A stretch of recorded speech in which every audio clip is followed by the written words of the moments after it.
The answer to the question everybody wants to know. LeBron, what's your decision? In this fall, man, this is very tough. In this fall, I'm going to take my talents to South Beach and join the Miami Heat. We're gearing up for decision part 3. And if we keep it score, Pat Riley was the one that made the decision for LeBron to go back to Cleveland. He loves chocolate chip cookies. Like chocolate chip cookies and ice cream he loves, right? And so when he gets on the plane, Brian walks on the plane with a bag of food. One bag is all cookies, and the other bags are what his chef has prepared for him to eat, because he eats a certain way. He don't eat what's on the plane. Yeah. But he have his cookies. So we get on the plane and we play cards at the front of the plane. We play cards, and then at some point Brian gonna be like, "Hey, bring me those cookies." And they had to come up there and whisper in his ear and tell him there were no more cookies on the plane. Now everybody's been asking, does he want to win a championship or does he want to get paid? I think that is a terrible way to look at this conversation. But in my mind, there's 3 teams that he's probably going to consider, but there's a secret door number 4 that just presented itself. Now, these are the only 3 places I want to see him consider: Lakers, Cavaliers, and the Miami Heat. If a championship is not the goal, I do want him to at least give us some nostalgia as he rides off into the sunset. If returning to the Lakers is what he wants to do, they got to make some serious changes on the roster. And my goodness, DeAndre Ayton opted into his deal, and that was a smart move because his agent probably told him, you don't have the greatest stock around the NBA. So they got to figure out, is DeAndre Ayton going to be our starting center or he's going to be our backup? So that's a question that they got to answer. But the question asking, does LeBron want to win a championship or does he want to just get paid? That's a terrible question, and honestly, it's a lazy one. Of course LeBron is going to get paid. He's one of the highest paid athletes in the world with one of the largest brands of any athlete ever. The bag is assumed, all right? The proper way to ask this question would be, what does LeBron James gain by leaving the Lakers? First off, we got to talk about the Cleveland Cavaliers. In order to get LeBron, pay him, and have a chance to compete at a high level, you will have to move somebody on your roster. You're not going to trade Donovan Mitchell. I mean, your star player for a 43-year-old LeBron.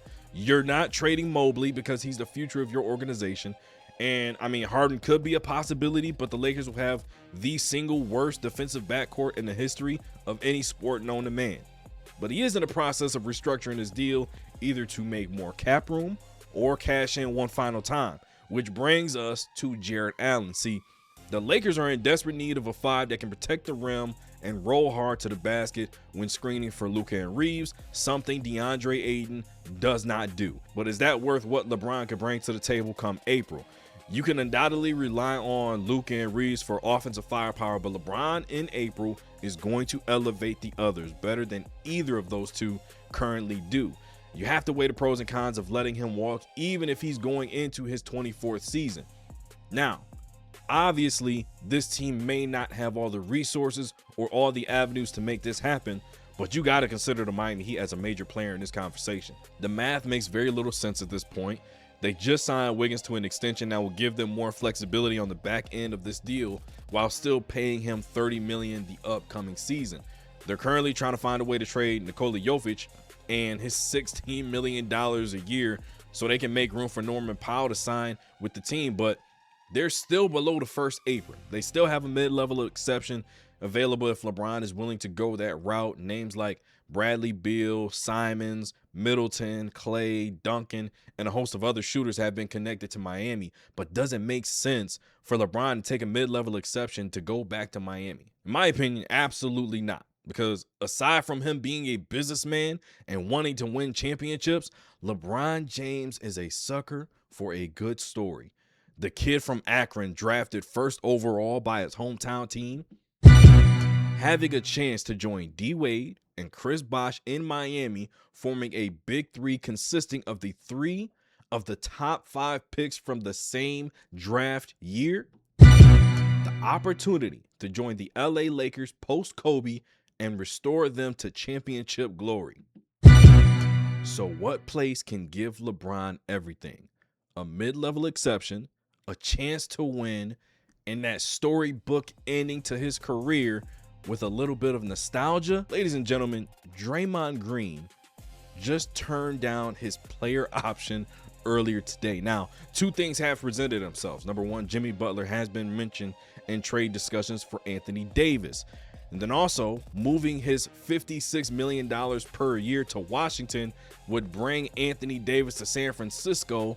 Also, you just signed Porzingis to $40 million over 2 years, which means you gotta move Moses Moody. But Draymond opting out now opens the door to bring LeBron James there on a mid-level exception. Now, let's get the skepticism out of the way. Yes, they are old. Yes, they are going to miss time in the regular season. What do you do with Porzingis? Does he come off the bench? Maybe. You have the rookie from Ann Arbor. You have Pods. You have some decent pieces, but is it a recipe for a championship? I don't know. Is it going to cause Kevin Durant to spark up the burner account? More than likely, but let's lean into the excitement this could create surrounding the NBA. We watched LeBron and the Cavs battle Steph Curry and the Warriors for 4 of the best and most exciting NBA Finals run we've ever seen.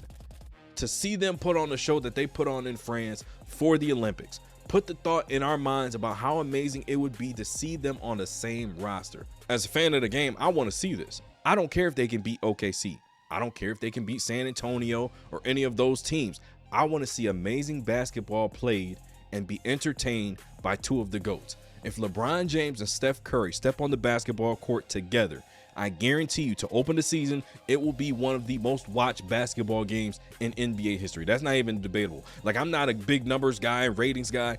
The ratings will be through the roof. But again, like I said, you have the Lakers, the Heat, the Cavs, who are possibly having these conversations behind closed doors. But Draymond Green opting out of his deal, Anthony Davis, LeBron, Draymond, the camaraderie those 3 have, you add Steph into the mix, the respect factor.